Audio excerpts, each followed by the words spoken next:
Okay, Boker Tov, good morning, everyone. Welcome back for this week's edition, this week's Learning Insights into the weekly Parsha, Parshas Mishpatim.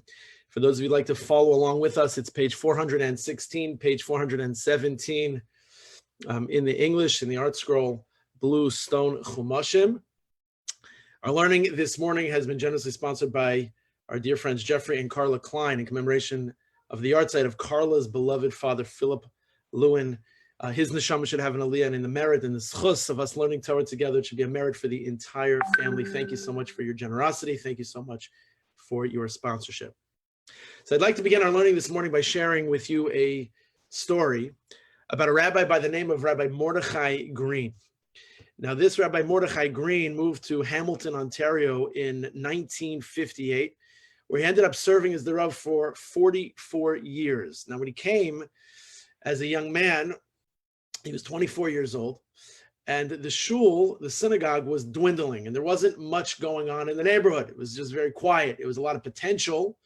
There was a lot of opportunity, but it wasn't a bustling community, a metropolis. He knew that in order for an Orthodox shul to succeed, so he felt that it was necessary to move and to rebuild in a nicer neighborhood in Hamilton.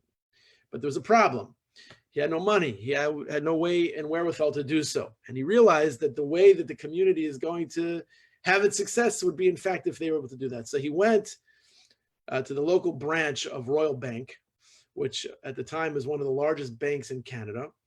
And he made an appointment and he sat down with the vice president of the bank, an Episcopalian by the name of Mr. Amy, A-M-Y. And he asked him for a loan. So he said, how much do you want a loan for? He says, I need a loan for $500,000, $500,000. So the vice president, he looks at him and he laughs at him. He's like, are you serious? Do you have anyone who's going to be the personal guarantor? Anybody who's going to back up the loan? Somebody's going to co-sign the loan? Are you serious? So the rabbi said, no. And the bank manager said, if you don't have anybody to co-sign on the loan and you don't have, anybody who's going to be willing to be a personal guarantor, their property, their assets, I'm sorry, how can I give you a loan? And how can I give you a loan of that exorbitant, huge amount of money? So he says, have a nice day, I'm sorry. So the rabbi gets up and he turns to leave. And he's, taking leave of this Mr. Amy. He says, I'm just curious, but what do you need $500,000 for? You ask for a loan and you tell me it's an important cause and you tell me it's an important purpose, but what do you need the money for? So the rabbi says to him, the loan that I need, the money is to build a synagogue. A synagogue? A shul? He says, what kind of synagogue? He says, an Orthodox synagogue. So then Mr. Amy says, okay, then sit down, calls him back to the table. He says, okay, I'm willing to help you. He says, you're willing to help me? So the rabbi is curious. He says, why do you want to help me? You just told me that, it's an exorbitant amount of money. There's nobody to co-sign on the loan. There's no way I'm going to be able to help you. But now you tell me to sit back down and now you're willing to help me. So I'll tell you, the vice president says, so I have a story. He says, when I was a little boy, when I was but a child, I was orphaned at a young age. And he said that my mother had 5 children, including me, and no source of income. She was unemployed. And we were living in a town in a place called Timmins, Ontario. And my mother walked into the general store, in the town there one day. And she was looking at the price tags on the food and on the clothing. Those stores had everything in those days, one of these general stores. And my mother, she was looking at the price tags. Now, the owner of the general store came over and said to my mother, he says, I heard what happened to you, and I heard what happened to your husband. I understand you're taking care of small children. I understand that you don't have a job. Don't worry about the cost. I see that you're looking at the prices. I see that, you have anguish and pain in your eyes. You're probably concerned and wondering that there's no way you're going to be able to clothe these children, clothe yourself with the minimal amount of funds that you have. So take the clothing that you need for your children, take the food that you need for your children. And he said, as long as I own this store, your family will be taken care of. So this is the story this vice president tells him. Now, that man was an Orthodox Jew. And this is the first opportunity I have had in my whole life to repay his kindness. Because that Orthodox Jew who owned the general store was kind to my mother and kind to our family and gave us in our time of need. I never had met an Orthodox Jew before, let alone somebody who was so kind and so generous and so willing to, through his sensitivity, to give. Says, I never met an Orthodox Jew before, and this Orthodox Jew now That man was the first Orthodox Jew, and this is the first opportunity I have to repay his kindness. So decades later, that one Jew, obviously we know is long gone. That man is in the Olam HaEmes, is in the world of truth, in the Olam Haba. And because of that one chesed, because of that one generosity, that was clearly, at least in that moment, not repaid to him. It wasn't necessarily that he got his money back. He didn't even necessarily know who those people were. That the chesed, the kindness, the example, the role model, the way he lived his life, not necessarily realizing that because of the kippah, the yarmulke that's on his head, and that he was identified as an Orthodox Jew, what that would do, that decades ago, where this fellow lived, that there is now a massive, beautiful synagogue, a beautiful shul, a yeshiva, a mikvah, thousands of Jewish children who have received an education there over the years because of the generosity that this father, all right, shows to this man, shows to this woman and to these children. And now here's this Rabbi Green, and now he wants to he asks for a loan. He wants to build this community. Now this Mr. Amy says, I'm going to help you. I'm going to give you the loan. And with this money, you're going to go build your shul, your synagogue, your community, your yeshiva, your mikvah, so on and so forth. And as they say, the rest is history. It's a stunning example of the so many that exist, of how people who live their lives with a sense of realizing that they are people of morals, people of values, people of ethics. It's not that they know that the cameras are rolling. It's not that they realize that they're going to be a spotlight in an upcoming article in a magazine, or they're going to be interviewed in a major way at a major news network. They're just ordinary people who are far from ordinary. They're extraordinary. They're ordinary people who live their lives in a way that reflect the values that they live. They don't just say it, but they live it. And what happens when you live your life in such a way is that you never realize to what extent that influence can be on other people. The influence of positivity, the positivity that it then spirals into another place, as we say, as the Mishnah teaches us in Ethics of Our Fathers and Perkei Avos, mitzvah goreris mitzvah, that one good deed, one action, one mitzvah, it then culminates into an opportunity and a fulfillment of another good deed, of another mitzvah.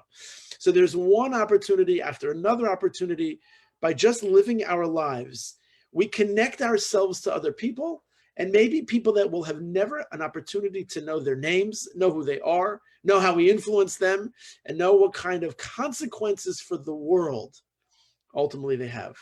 Rahman al-Aslan lo aleinu, the reverse, unfortunately, is likewise true as well.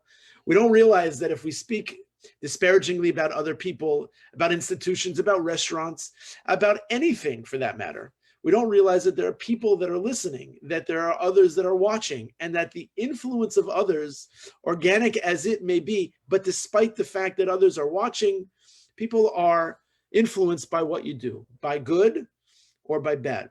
So we understand that there's a connection. There is a kinetic connection that exists between people, between institutions, and there's a longevity that happens as a result of how it is that I act today, without realizing the consequences, for our focus this morning in the positive sense, of the consequences as they exist for tomorrow. And this, of course, is how our Parsha this morning begins.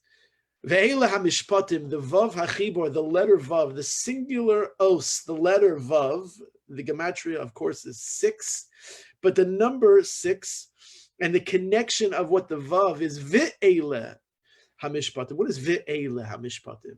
And these are the chukim, these are the ordinances, and these are the laws. Let's just simply list the ones that are mentioned in Parshas Mishpatim. So, of course, we understand from our commentaries that the vav is what we call the vav hachibor. The vav is the connector. As my deed connects to other people knowingly or unknowingly, there's a connection between Parshas Mishpatim and that which came previous. What comes previous is last week's Parsha, Parshas Yisro. And Parshas Yisro, of course, is the seminal event, Mamad Har Sinai, the Decalogue, the 10 Commandments, the utterances that not just makes us a people, but makes us a people with a purpose, a people with a book, a doctrine, a Torah HaKedosha that is the neshama, that is the heart, that is the soul, that fills the body with purpose, with meaning, that is the holy Kanch Kavayochel, that is the law for which we live our lives, that governs, that helps dictate, that helps, of course, inspire and animates not only our past and not our future only, but of course our present as well.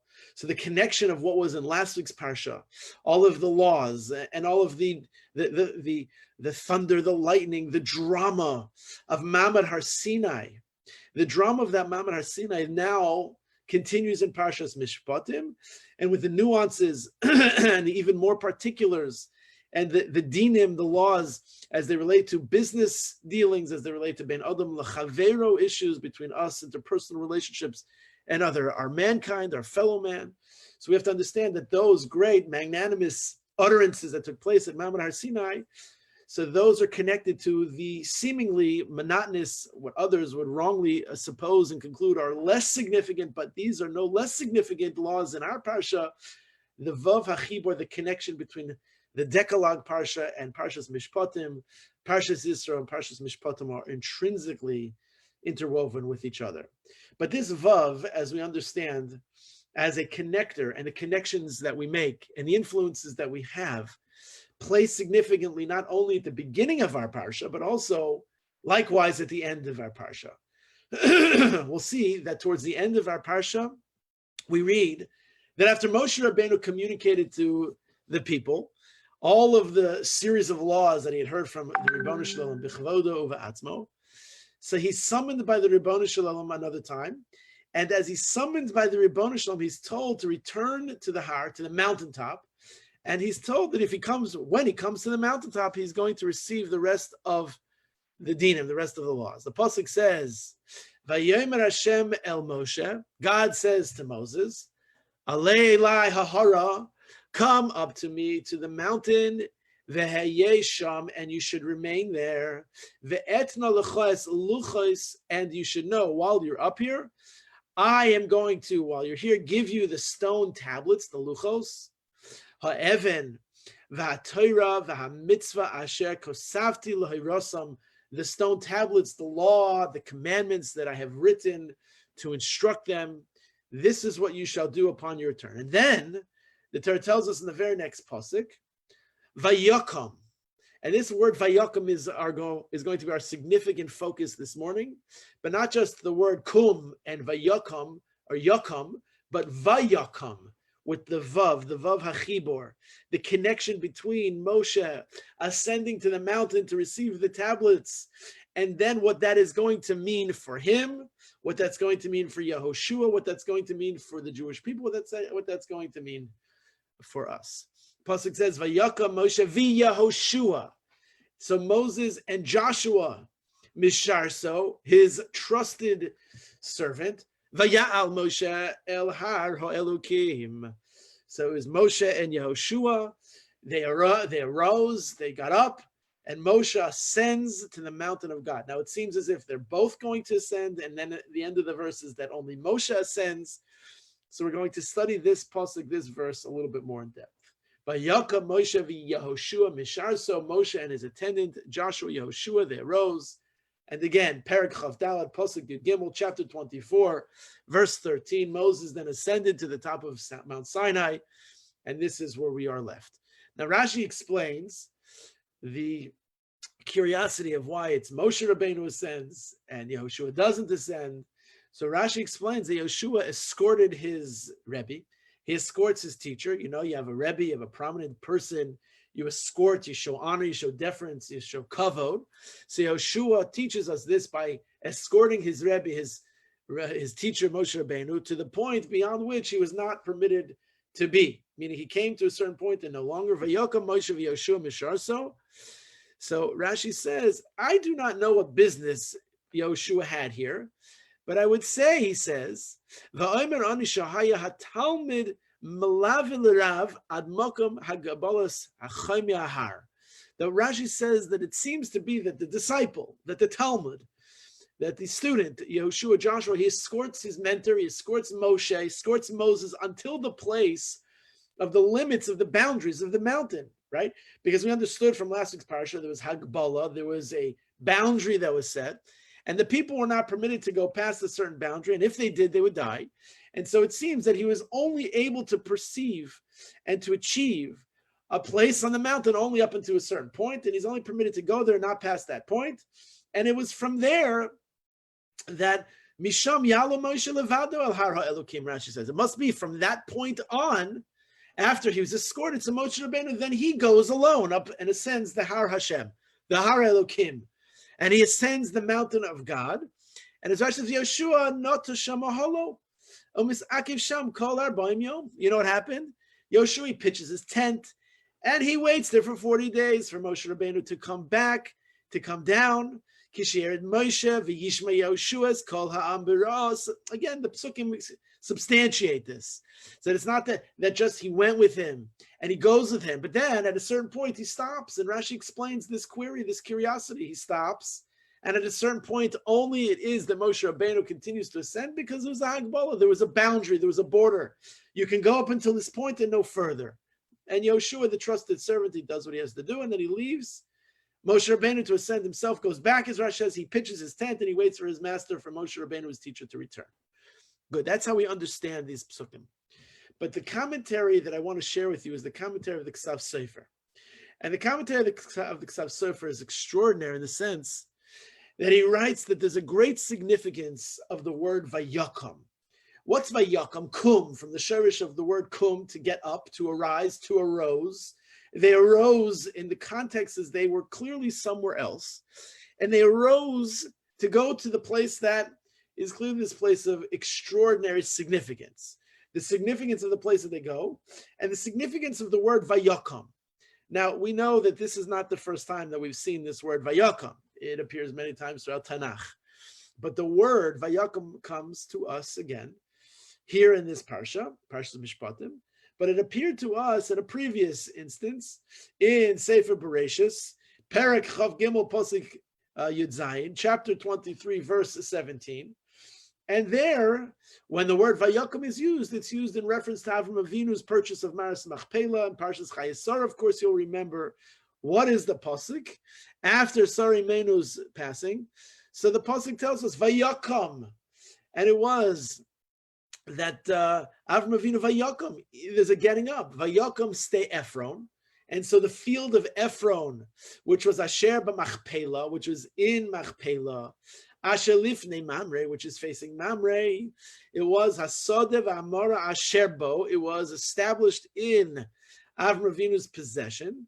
And you should know, V'chol ha'etz Asher b'Sodeh Asher b'chol gevulo saviv. It is that this field and the cave that was in it, all of the eights, all the trees that are in the field, which were within its entire border, it's giving us, longitude, latitude. It's giving us coordinates. It's telling us that this is in the possession of Avram Avinu, who's going to bury his recently deceased wife, Maras Machpelah, Chevron, of course, as we all know. But the word says, the Ksav Sefer, that we understand that there's a connection between, is this connecting word, the connecting letter, and the connection that we have. Vayakum Sidei Ephron. It's not just kum and yakum, it's vayakum, vayakum stay Ephron, Asher b'Machpelah. And Rashi there in Parshas Chayesar writes, again, that the word vayakum means something. What does it mean? It means a certain transfer, an elevation of stature. So what does that mean? So Rashi says, vayakum, tekuma haisala sheyotza miyad hedjait liyad melech. Now, what does this mean? That this wasn't just some business transactional transition from, I'm going to sell you my property and you're going to buy it, and I'm going to buy your field and I'm going to buy your land, I'm going to buy your building. It's a transactional activity. So it seems like, why do we need to know about the business dealings? His wife died. He needs to find a place for her to be buried. He finds Maras Machpelah. It's a biblical place. It's Chevron. And so he finds this place and he buries her in Maras Machpelah. There's a business deal. Vayakum stay Ephron. It's in Machpelah. What's going on? So Rashi tells us very simply, because there was something that happens here. There's an elevation. There's a status change. Sure, you have that this was a field, but before, while the field was owned by a hedjot, a commoner, it was not. It was owned. It was in the state Ephron. Now that it's sold to Avram Avinu, you know what happens? Now it's in the possession of a melech. The possession of a simple person now goes into the possession of a king, of a melech, as Rashi quotes the Medrash Rabbah, Mem Ches Ches. The Medrash tells us that this is what we understand. Pshuto shel mikra vayakum astev amara asher bo We understand, again, the simple meaning is, and the field and the cave that was within it, and all the trees and all the brushes, it comes in Avram Avinu's, possession. Targum Yonasan ben Uziel. That's Pashut Pshat. But the Medrash that's quoted by Rashi is something else. Medrash is saying that there's a transition that happens. Vayakom is that there's an elevation that happens. That as the field went from a simple person, now it goes to a melech, a man of royalty, a man of malchus, a man who walks in the way of the Ribono Shalom Avram Avinu, the Ish Yehudi Harishon, the first Jew, the one to establish monotheism. So here you have Avram Avinu. It's not just that there's this transaction that takes place, but that now it's in the possession of an Avram Avinu. It's extraordinary. When you have a transaction and you have an elevation of a status, you have a synagogue, for example, the shul that you daven in. So maybe before you didn't build your own building yet, but you have a property that at once upon a time it was a gym, let's just say, for example, for argument's sake, or it was used for something else. And now you take over that space, and that is no longer a gym, but now it's a makom tefillah, it's a makom Torah, it's a makom of aliyah, it's a makom of dvekas and connection to Hashem. You know what's happened? Is that even though people were sweating and burning calories and lifting weights and running on a treadmill and cardio exercise once upon a time, and now that room has become elevated, the walls of that building, because of what the transition was. And in that purchase of this field, which was simply a field, there was a mountain, there was Sinai, Har Sinai. It was simply a mountain that became now Ma'amad Har Sinai, where the Jewish people received the Heilige Torah. It's a place that it's not just a mountain, it's the mountain. It's not just a room, it's the room. It's not just a field, it's now the field. It's a place that's elevated because of the person or because of the purpose. If the purpose is for tefillah, for dvekas, for connection to the Rebbeinu Shem, so that place becomes elevated. If the person is of royalty, if the person is of malchus, if the person is an Avram Avinu, so anybody who has a relationship with that person, it's like their finger is a finger of gold. That person touches whatever it is that they touch. That becomes elevated. Vayakom is here we see Rashi is telling us, Tekumai Salashi Yotza Miyad Hejert Liad Melech, that the field Vayakom is coming to tell us this word is that there's this transaction, no, but there's a transition in this transaction. And so therefore we understand it's using, this word is used in describing the transfer of ownership of Ramaras Machpelah from Ephron to Avram, because this property underwent an aliyah, it went an elevation, leaves the possession of a wicked, regular person, a simpleton. Ephron is a rasha. It's now in the possession of a righteous man at Tzaddik Avram Avinu. Now here we understand the connection. Says the Ksav Sofer with this realization of this word where it's used initially in Rashi's understanding. So it says, the Ksav Sofer, he says that the Torah speaks of Moshe Rabbeinu as well, his ascent to Har Sinai. It's not just that he goes up to the mountain and he experiences this giving of the Torah and it's not going to influence him. It's going to change him. Every place that a person goes, whether you like it or not, it changes you. The famous metaphor that's used to describe that a person walks, you park your car, you're going to the mall and you park yourself by a department store. You want to go into the inner sanctuary of the mall. There's stores that you want to go inside the mall, but you have to walk through the department store. Now, usually they have the beautification section right at the precipice of how you enter from the mall into the department store. And there's perfume that's usually for sale. And there are volunteers or spritzing sprays of the perfume. And whether you like it or not, whether you've chosen or otherwise, you're walking past and you're simply going from one place to another place. You want to get to the sporting goods store. You want to get to the shoe store. You want to get to the jewelry store. You want to get wherever you're going to get. And you're walking past and all of a sudden the person you're with, you say, wow, you smell like perfume. Says, did you buy perfume? I didn't buy perfume. I didn't even know that I smell like perfume. What's the answer? So the answer is that you smell like it because it was in the air. The waft of the air, the scent, it's in the air. And that sits on a person. It sits on a person whether you know it or not. Where if you enter into a place that's holy, the holiness sits with you. If you enter into a place that's a makom of znus, of promiscuity, a place that's derelict of values, so that becomes who you are. It sits on your skin, it sits on your soul. It becomes an influence on you in such a way you might not necessarily even realize to what extent it influences you. So the company of the people that we choose to be around, the choosing that we make, the choices that we make, the choosing of where we go on vacation, the eateries that we go, the recreation that we choose, all of those things are choices that are in our hands and then on our proxy, and that we should certainly choose, but choose well. But these are things we have to realize that have the influence on us. Well, we understand that Moshe Rabbeinu's ascent to Har Sinai to receive the Ribbonu Shalom's laws, the Torah HaKadoshah, is now used with the word Vayakam Moshe v'Yehoshua. Why? Because he experiences himself an elevation of his own stature. He becomes a different Moshe Rabbeinu, becomes a greater Moshe Rabbeinu, becomes an elevated Moshe Rabbeinu at that time, because he ascends to the heavens. He hears the Torah directly from God. Obviously, it goes without saying, would that not be? Because obviously, if he's going to go to a Makam Kadosh like this, and he hears from how can he possibly be the same? If he hears the words from the Ribbonu Shalom spoken, he's in this extraordinarily special spiritual ambiance. Not that he's just in a place where it's just like boring, monotonous, uninspired, but it's so extraordinary. So now that he comes down from the mountain, his life will never be the same. His Shabbos Zmiros, his family time, his recreational choices, how he spends his free time, nothing will ever be the same because of this experience that he has, because it's a Vayakum. He experiences a Vayakum, an elevating that literally is transformative. It makes it that he's a different Moshe Rabbeinu. And as there's a possibility for an ascent, for a rise, for a spiritual achievement, so there is, Lo Aleinu, unfortunately, also on that same scale, the possibility for what we call a yerida falling, an abysmal failure to just maintain. A person comes to the depths and falls very far. So we understand that the significance of what Moshe Rabbeinu experiences and how the influence of that is meant to be understood.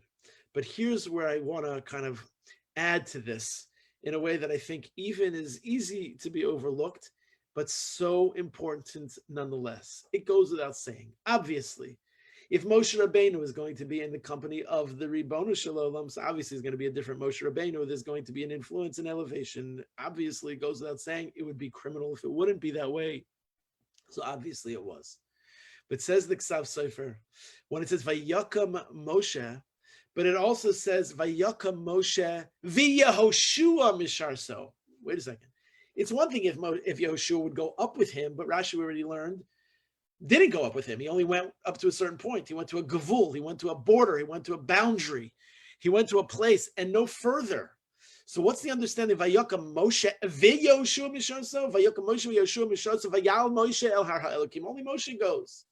It indicates that Yoshua also experiences some level of elevation. But what's his elevation?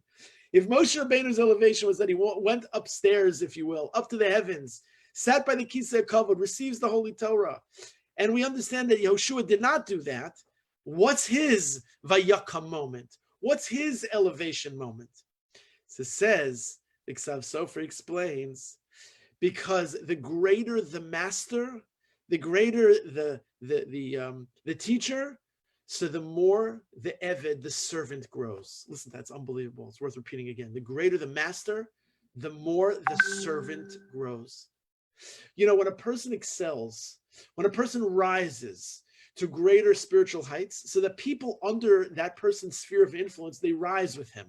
They're also influenced by them, right? It's not just that the person is elevated. It's as my good dear friend, Rabbi Josh Brody, loves to say, and it's all the signatures of his emails, influence yourself, inspire yourself to inspire others. That's the correct quote. Inspire yourself to inspire others. It's true. When you're inspired yourself, when you yourself have elevation, when you have an aliyah, when you are brimming with kedusha and accomplishment, you know what happens? Everyone around you in your sphere, in your circumference, in your Dalet Amos, in your community, in your family, all of those people who are in your sphere of influence, they rise along with you. They could fall with you, but they rise along with you. The influence that you have, the confluence of the consequence of who you have become because of your Vayakam. If you're a teacher, if you're a parent, if you're a sibling, if you're a grandparent, certainly if you're a Rebbe, a Mora, a Malamed, so the influence that you have, it's extraordinary. If you take a moment and you read Rabbi David Trank's a book that was put out by Art Scroll. You'll see Just Love Them, the love that he had for his students. It was contagious. It was infectious. It was a love that he had. It was a simcha that he had in his own learning, and it was a simcha that he had for his Talmidim that made it that they were built because of his enthusiasm. He was known to, accept all boys into his yeshiva in Adelphia, New Jersey, because he didn't think that there was a single person that didn't have a possible opportunity to achieve, to be elevated. And that was him. And because he himself was so on fire, so his soul on fire was inspired, so he inspired other people along the way. Vayaka Moshe, it was Vayaka Moshe, and so therefore it was Vayaka Moshe via Yehoshua, that even though Yehoshua doesn't actually go, he's able to vicariously, through the accomplishment of the teacher, of his spiritual father, of Moshe Rabbeinu. So that's it. What we understand as a result of Vayaka Moshe, Moshe's elevation is he makes his way to the top of Har Sinai, Mount Har Sinai, of the mountain Sinai. So his faithful disciple, this Yeshua, was similarly elevated as well. He was uplifted. His life was changed, because how you are and how you live, whether you like it or not, it influences others. The Ksav Sofer here instructs us in a very important way. That very often the most effective way of helping others improve themselves, how other people can become accomplished, is by simply doing one thing and one thing only. And that secret, friends, is the secret of just improving ourselves. When we improve ourselves, when we work on our midos, we work on our attributes, we work on our own loving kindness, we work on our inspirational moments, our ability to daven and connect to Hashem, to learn Torah with a hislavus, when we're able to do kind and generous things. So you know what happens when we ourselves become built and build ourselves up? So vicariously, unknowingly, and I'll tell you, it's even knowingly, you know that that's what's going to happen. Your children are influenced. Your families are influenced. Your communities are influenced.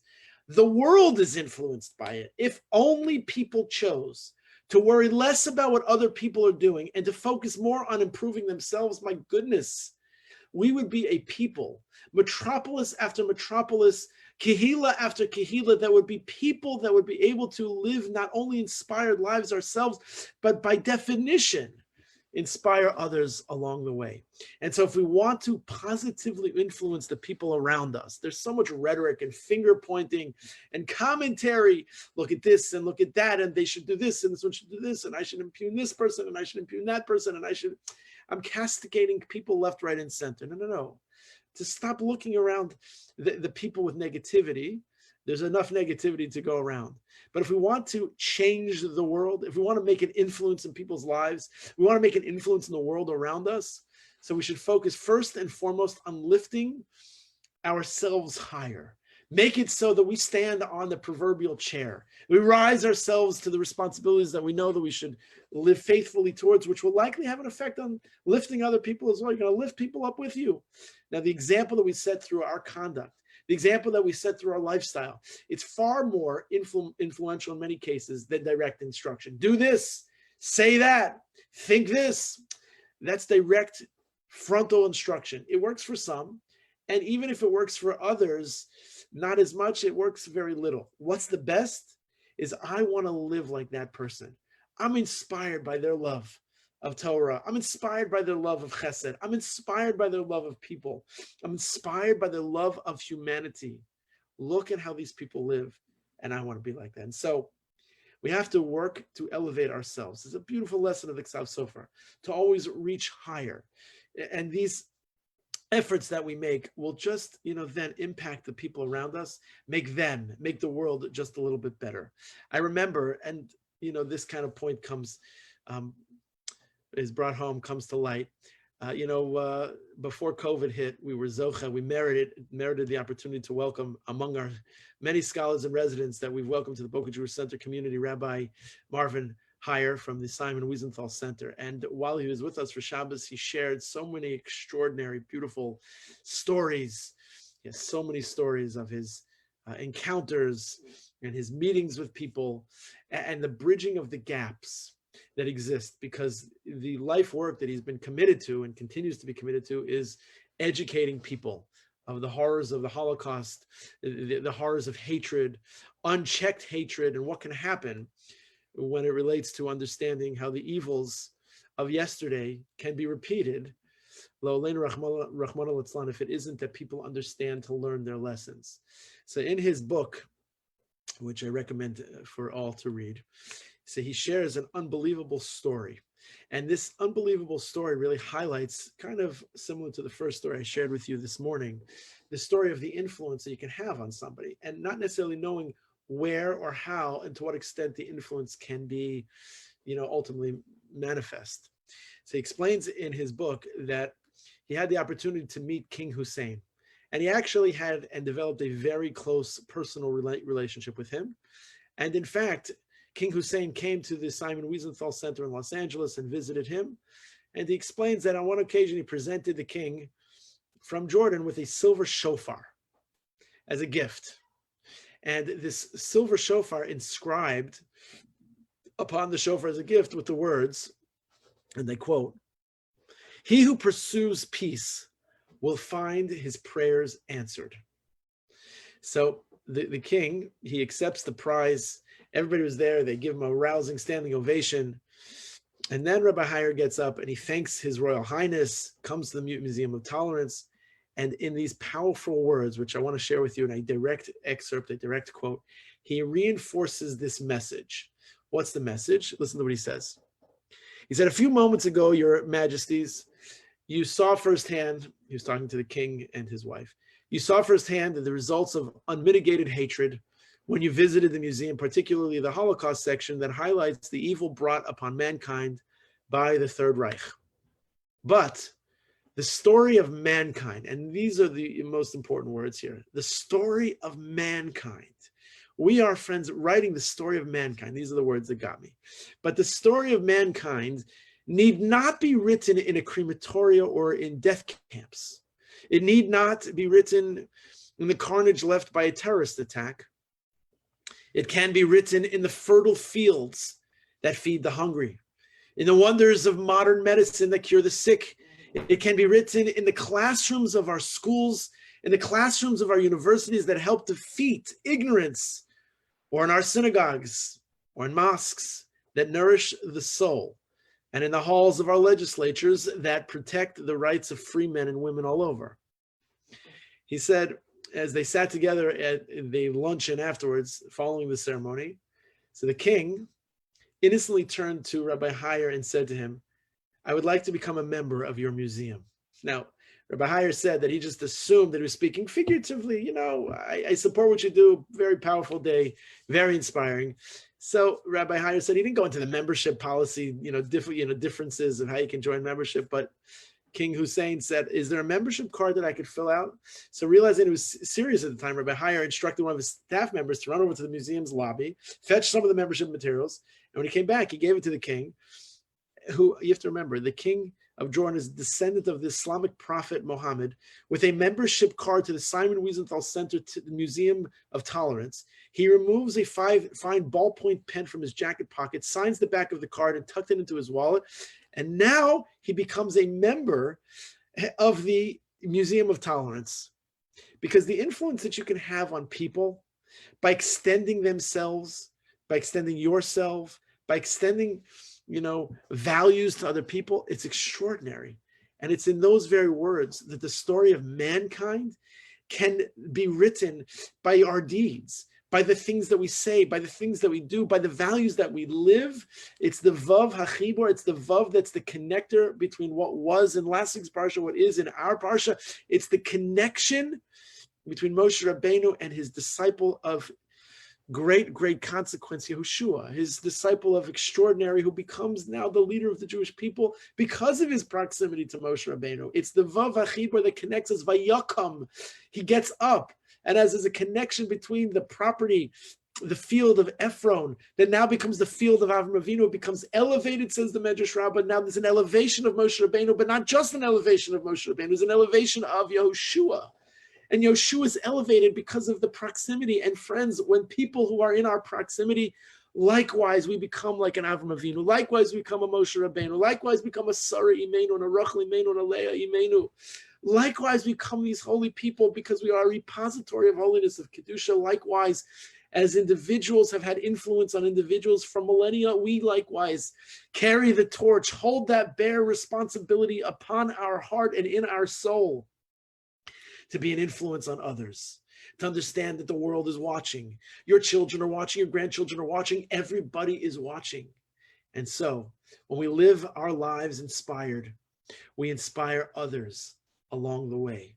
Let's understand that this is the idea where, yes, mankind's story is written by each and every one of us. A story of a synagogue and a community in Hamilton, Ontario. But it's the story of the Jewish people around the world. And it's the story of humanity for which we are the Shomrim. We are the guardians. We are the ones that are Mamleches Kohanim V'Goy Kodosh. We are a holy nation, a kingdom of priests who are meant to espouse not only values in word, but to espouse values in deed as well. We should all be zocha to understand and internalize this very powerful Ksav Sofer and important message in our day. Be uplifted, be duly inspired, be an inspiration for others. Keni Hiratzon V'Nomar Amen. I thank you all so much for joining us. Those who joined us at the Boca Jewish Center Zoom room, love learning with all of you each and every week. And for those of you who have joined us via Facebook Live, I wish everybody a beautiful Thursday, a beautiful Rosh Chodesh. Misha Nichnas Adar Marbin B'Simcha tonight, tomorrow on Shabbos Kodesh, Parshas Shkolim. We should have Simcha in our month, Simcha in our months, Simcha in our year, Simcha in our personal lives, in our familial lives, in our community. For Klal Yisrael, the world over, there should be refuah, there should be healing, there should be peace and tranquility. Yemirat Hashem, we should be zocha to Yeshuas Hashem, clarifying. I wish everybody a beautiful day and a beautiful Shabbos Kodesh.